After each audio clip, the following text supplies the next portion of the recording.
What's going on, YouTube? Welcome back to a brand new episode For the Love of Humankind. And as always, I'm your host, Jeff. And last episode, the first episode of season 3, I talked a lot about what's been kind of going on in my life and, kind of what the focal point of this season is going to be.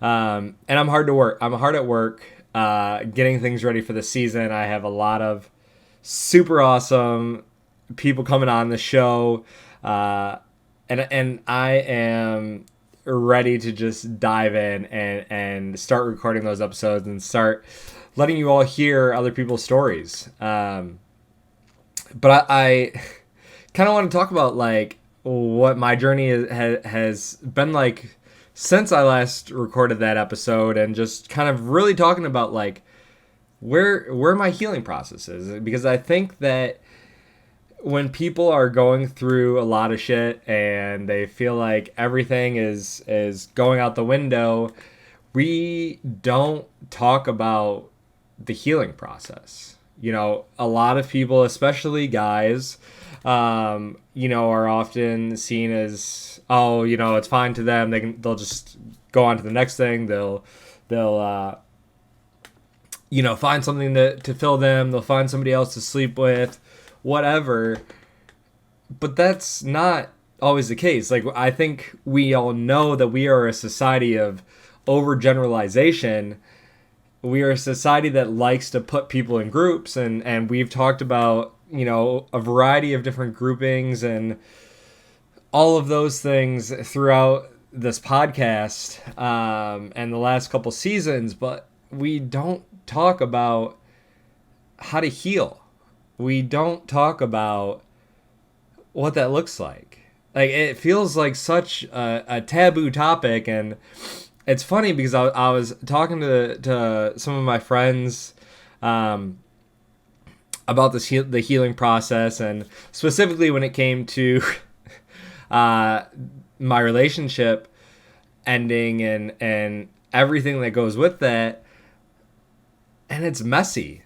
Like, it is so complicated. And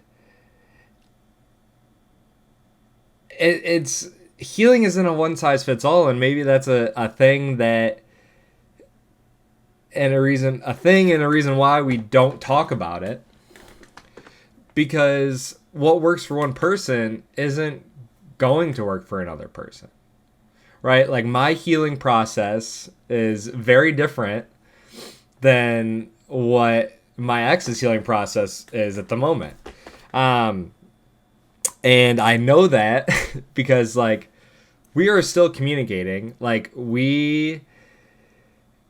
it has been very hard for both of us to just let go. And, like, my friends have asked me about this, of like, oh, I thought you weren't talking to them. We weren't talking. And then we started talking, and then we weren't talking, and we started talking, and I don't know where that falls into my healing process. I don't think anybody really knows unless they're in a situation that's similar, and even then, the way that I'm feeling and the way that my healing is going to be very different, and you're never, like, the next person's never going to understand that fully, right? And I think that's something that I think we oftentimes struggle with understanding, is that we can be there for our friends, we can be there for our families, we can be there for X, Y, and Z, and talk about, hey, like, I know how it feels, I understand what you're going through, but, like, you don't. And, like, that is sometimes the toughest thing to understand and grasp, is that we don't always know what the other person is going through, and vice versa. And so, my healing process, it's been complicated, it's been messy, it's been, at the beginning, times of, like, not wanting to do anything but lay in bed and cry, like, honestly. And there are still times where, like, yeah, like, do I want to do that? Maybe. I think we all probably have those days, but at the same time, like, that is how I am healing, whether I know that or not, right? Like, my healing process, and one of the things that's weird to say, but I'm gonna say it, is that, like, because of my relationship ending, like, amongst other things happening, like, I have been, like, rejuvenated with my writing, which I know sounds weird. And I have friends that write, and they write to the good and they write to the bad. But for me, like, that, when things get rough, like, that's when I write.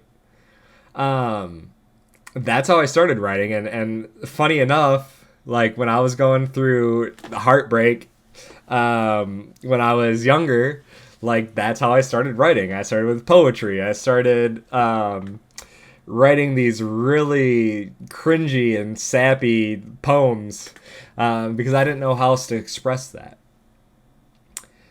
And I have been told that I'm a good writer and I should be writing all the time. But sometimes, like, when things are good, that's not that's not where I'm at.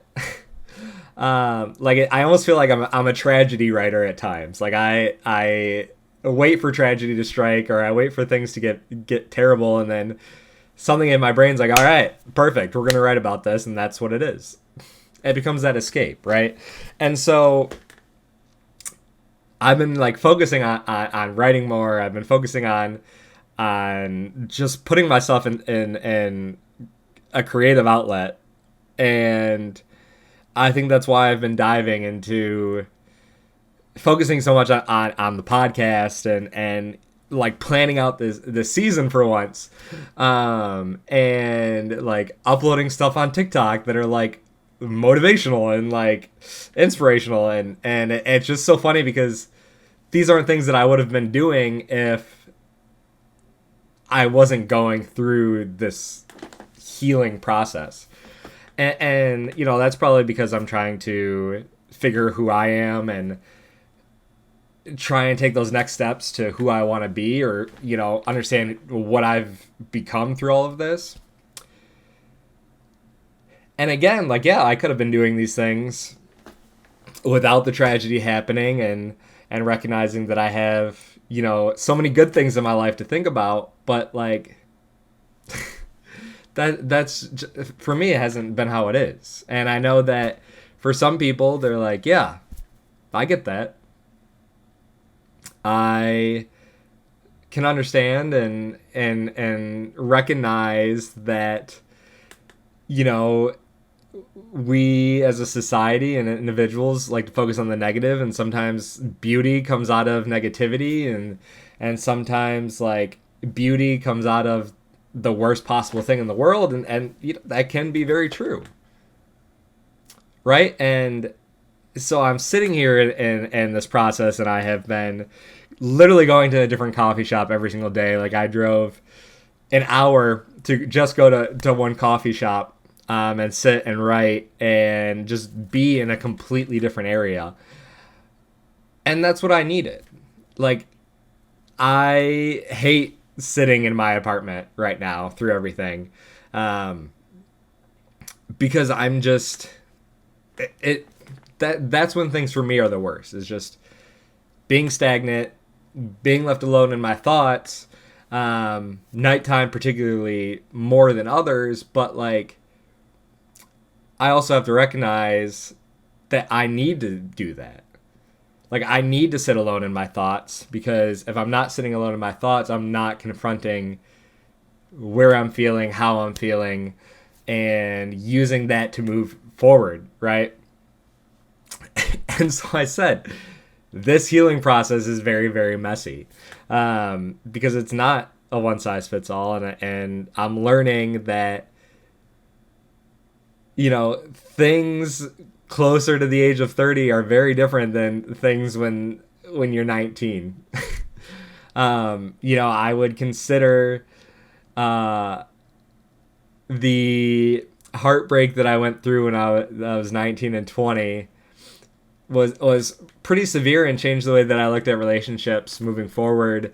But like this one, for whatever the reason, I don't know if it's from the experiences or because like I've told myself that like when it comes to relationships, like I'm waiting to find somebody that I'm sure about. And it's probably a culmination of those things, or there's probably other things that like lead to that, but this one has just felt different, right? It felt like I have never been in this situation before, and that's tough. It is really hard for us when we are in situations that are unknown. It is hard as individuals to grasp and be positive about what's next. And like I am sitting here and talking about these things, but like it's still kind of hard for me to understand and think about like what's next when there's just so much unknown. Right. And like in the first episode of the season, I talked about, losing my job. I talked about the relationship. I talked about all of these things. And, my friends came back and they said, right, like you're talking about the things that you lost, but you're not talking about the things that you still have. Right. And for me at that point in time, like, obviously that's not what I wanted to hear. Right. Like, I didn't want to hear about the things that I had. Like, sure, like it was a great reminder. And now that I'm here, I'm like, yeah, like I do have those things. And I'm very, very thankful for those things. But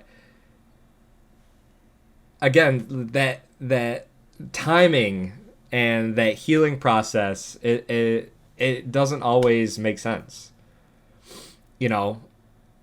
I think I might have mentioned like this process and what works for me to heal now may not have been what I needed to heal 6-7 years ago.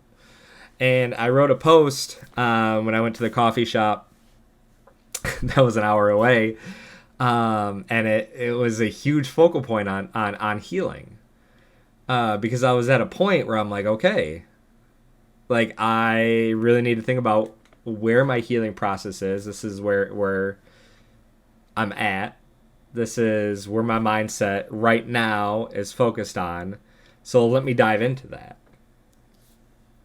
And when I was younger, my focal point on healing was, okay, like what substances, more specifically alcohol, can I put in my body? I'm surrounded by people that being in college, like I'm surrounded by friends and I'm surrounded by things that can distract me, right? I've got classes, I've got intramural sports, like there are sporting events happening, like X, Y, and Z.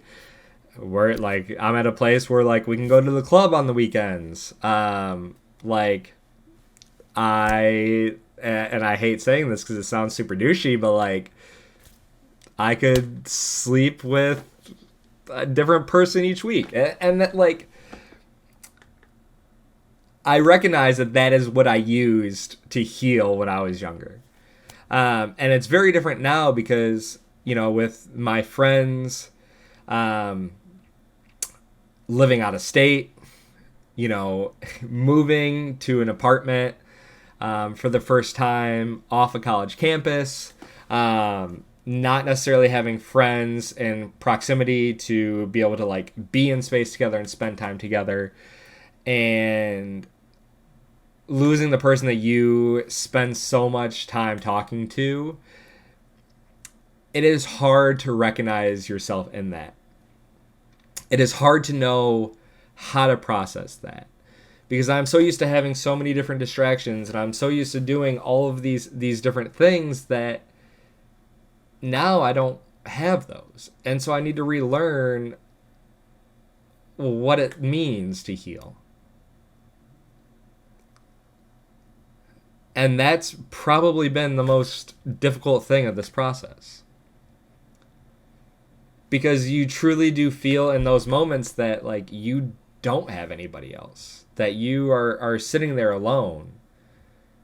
And while you may be feeling that way, right? Like, none of us are ever truly alone, but that doesn't mean that our mind isn't telling us these things. It doesn't mean that it is not a very real feeling for where we are at. And like, I have learned a lot about how I am healing through this process. And again, it's messy, it's complicated. I don't know that I could sit here and just explain it to somebody of how I'm healing.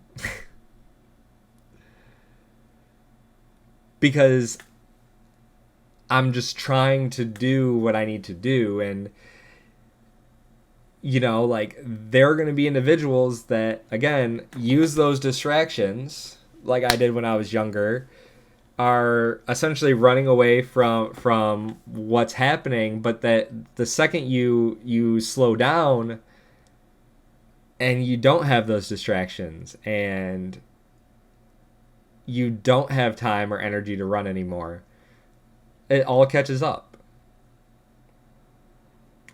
And I think for me, all of that happening at once and feeling like I was at the lowest point, like, there was no place to run.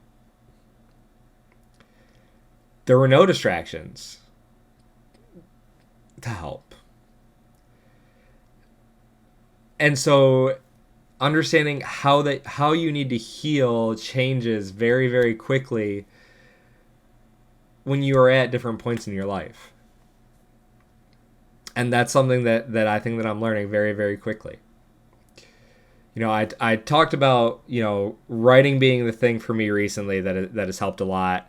I also read a book, probably one of the best books that I've read. It was short, and it's more of a thought catalog than anything. That's called A Gentle Reminder. And that just made me feel like I was seen and I was heard. And it's so funny how you find things. And I found this book off TikTok, ironically enough, but it's just so funny how you find things sometimes when you need it. And, it could have just been a coincidence. Like, if you believe the universe has powers, or you believe that it was fate, or if you believe in religion and you believe that, that was a blessing from God, like, whatever you may believe and however those things may show up in your life, sometimes those things happen when you need them the most. And it's funny because I sit here and I'm recording this podcast and I'm thinking about, okay, like, what the hell am I going to do after I'm done recording? How am I going to spend the rest of my day and evening? I don't know. Like, there are still days that I know that I'm struggling, and there are still days that I present anger, and there are still days that I present sadness. But it's okay to feel those. That's part of the process. That's part of healing and recognizing that something meant something to you. Like, I think I would be more concerned about where I'm at if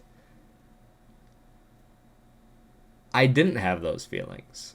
I think I would be more concerned if I fell back to my old healing ways, because obviously those were a lot more destructive than what I'm doing. And so if you are in a healing process, like, take it as it comes and take it slow. Like, we like to rush things in society, and I am guilty of this. I am guilty of being in a position and thinking about the end game and thinking about, okay, how does this end, or like, where does this chapter close, and that's not realistic. Like, it's weird to say, but closure doesn't exist. Like, we don't lose the memories or the experiences or the emotions that were tied to specific things. Like, we don't just ignore those. Like, those are still a part of who we are, and sometimes we're too quick to forget that. And sometimes we like to push things off and never think about them again. I have those things. I think that's a part of trauma response. I think that's a part of blocking out things in your life because obviously you don't want to revisit them and they've caused, serious damage or emotional trauma, but it's still part of who we are, and we can't forget those things. For some people, they live to be 90, 100. Some people live to be 25. But during all of that time, there are a lot of things that take place in our lives. Like, I think about, and I actually went back to my hometown last week just to go, because I, again, have been in kind of this rut and trying to figure out where I'm at. And so going back to where everything began for me and where I spent 18 years of my life, still a majority of my life, I was just reminded of how far that I've come. And it still feels like a lifetime ago that I was there and I lived there, but as soon as I was driving around and I drove by my house that I grew up in, like, just an immense amount of emotion and memories came back, and that just goes to show it doesn't disappear. The process of healing isn't there to hide things, and it doesn't exist for us to just cover things up, walk away like it never happened. It's a time for us to hopefully find some sort of acceptance of what took place. It's an opportunity for us to figure out, how does this change us? And change is a scary word for a lot of people, but it doesn't have to be bad. Like, I am going to be forever grateful for the relationship and the time that I had in that relationship and the opportunities that I've had and things like that. And we know how our book ends. Okay, maybe not exactly how, but like, we know what's gonna happen. The very last sentence is just, it ends, right? But we don't know how we get there. But we do know that these experiences are shaping us to get to that point.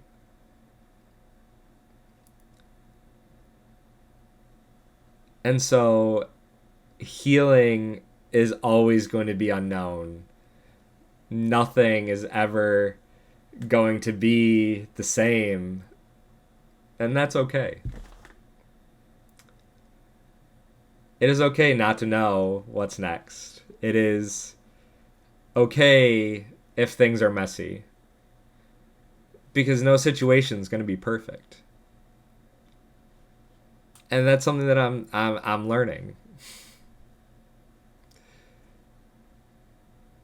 And I'm going to continue to make mistakes in my healing process. Are they mistakes? I don't know. They might be. And I'm going to have weaknesses in that healing process. But what I need to know is it's still part of my life, and it's still molding me, and I'm still being molded. It's funny. Because there's a song by AJR called "Turning Out," and one of the lyrics in it goes, I something like I like the way that you've turned out, um, which obviously a lot of people probably hear, but the next lyric is I'm still turning out, right? Like we are never done. We are growing and learning and becoming who we are every single day. Like we're not just gonna sit and get to one point, in our 30s or 40s, and like that is who we are for the rest of our lives. Like that's not how things work. And so what works for healing in our 20s isn't going to work in our 30s or our 40s. Like things are going to change because we change. And that's okay.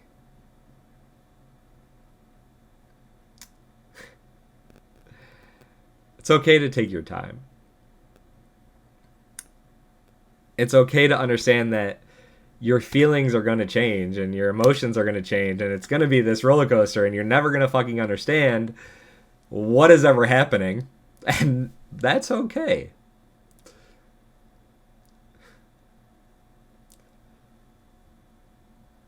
But what I am learning is it is important to face those emotions, whether you want to or not.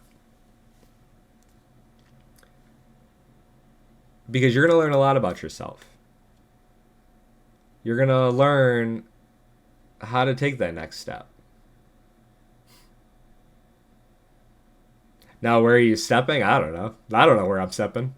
I don't know what I'm having for dinner. That's okay too. Um, take your time. Your heart is soft. It is gentle. People are going to be there for you, and they're going to tell you that they understand. And no matter how much you tell them, they're never going to know exactly how you're feeling. And you need to understand that.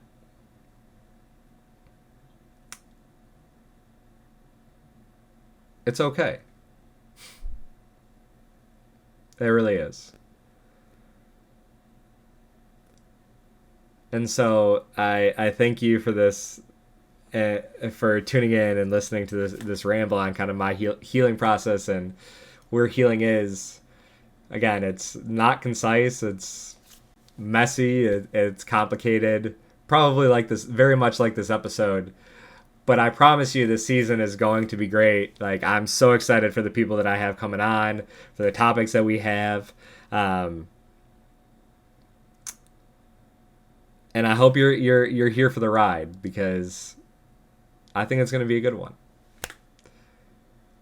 And so until the next episode of For the Love of Humankind, again, I am your host, Jeff, and we will see you next time.